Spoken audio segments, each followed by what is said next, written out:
Hello and thanks for joining us for another review. This one is for the 900 Global Honey Badger Intensity. Angel's layout, as always, is 5 by 3.5 by 3.5. Puts the pin above her bridge and kicks the PSA or mass bias out a couple inches.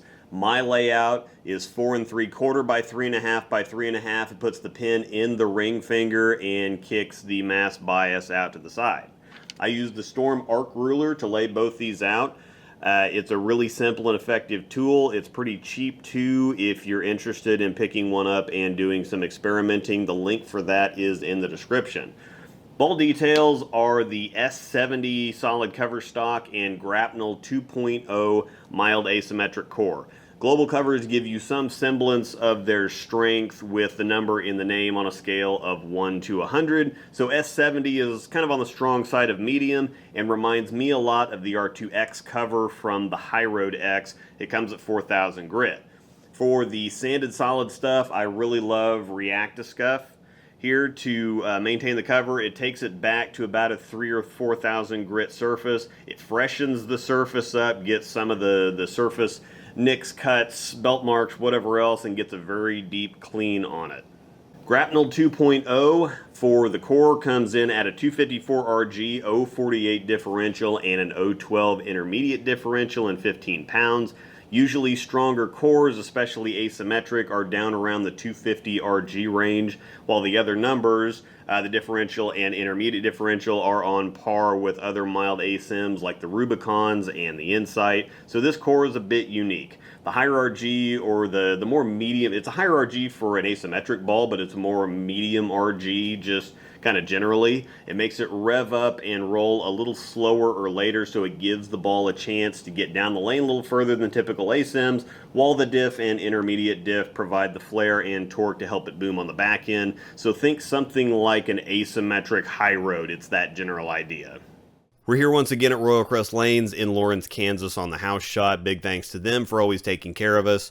For Angel, she was able to play the track with the intensity. It's a pretty comfortable reaction for her. She has lower speed and isn't necessarily rev dominant, but she does get the ball into a roll quickly, so she tends to favor either higher RGs that don't rev up so quickly or lower differentials that keep ball motion a little smoother down lane. She gets a good amount of length and nice back-end reaction that's on the quicker side.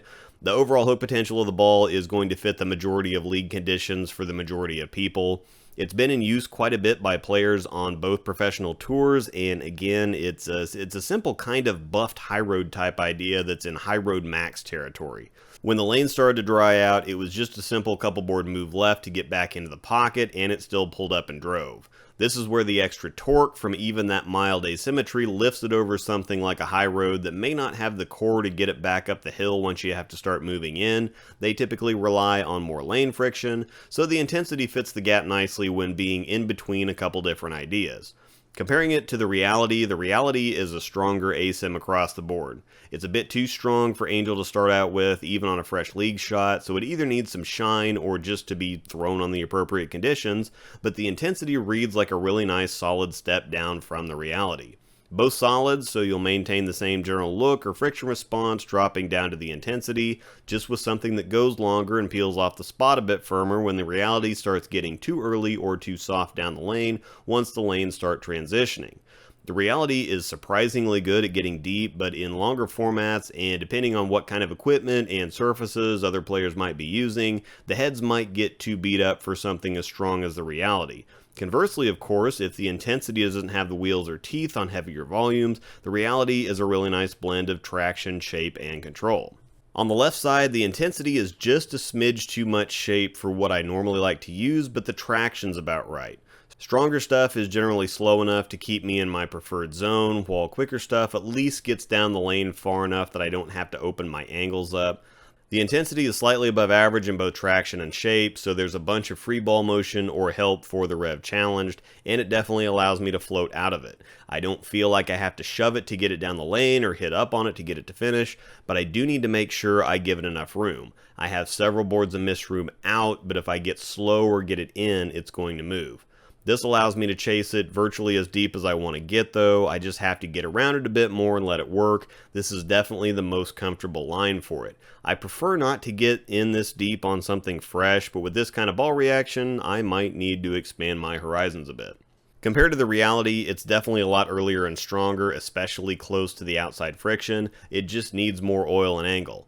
It likes the 3rd to 4th arrow swing zone too, but it gets started up sooner and revs a lot quicker than the intensity does. It's just smoother on the back end.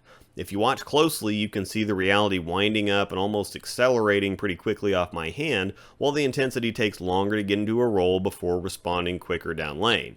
It may seem like a small difference, but between seeing how much stronger the reality is from straighter and seeing the intensity being quicker down the lane, those are the kinds of things that show you what a ball is good at and what it needs to be used for. I can make the reality work on this, and with some shine it might be pretty doable, but it fits better for heavier oil, and the intensity fits better for something like this. And just like golf clubs, the more often you can use the correct tool in the correct situation, the better off you're going to be. The ratings are a little tricky, but I gave the intensity a 7 for hook, a 6 for length, and a 7 for back end strength, and it would be a solid 2-ball in an arsenal. It's closest to the High Road Max in hook, the UFO Alert in length, and the Zen in back end strength. It's earned a shot in the league bags for both of us, and with fall league starting soon, we'll both be bringing the intensity. Thanks for watching, and may the strikes be with you.